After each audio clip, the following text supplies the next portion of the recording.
Strong winds in the South Bay knocked over trees and down power lines this morning, leaving some residents in the dark. KPIX5's Sandra Osborne has a look at some of the cleanup happening right now. Now, this is just one example of some of the damage. Overnight, winds uprooted this redwood tree, which snapped a power pole and took down a power line. Still, many people are calling this a lucky situation because it fell this way and not on top of this home.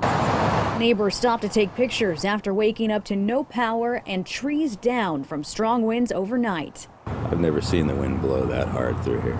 PG&E saying this redwood damaged 2 power poles in San Jose along Almadera Drive, which will need extensive repair. Cleanup began just after sunrise in this Campbell neighborhood.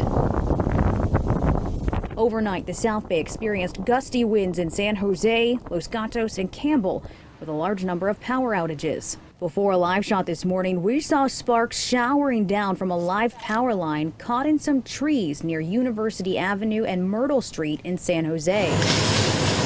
Busy firefighters doused the dry, drought-stricken trees with water after power was cut off. These trees right here, you could hear them,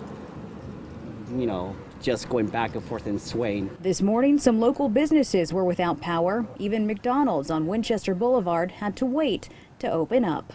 And firefighters say they had a large number of calls in the South Bay last night. As a reminder, they say never approach a power line and always assume it's active. In San Jose, Sandra Osborne, KPIX 5.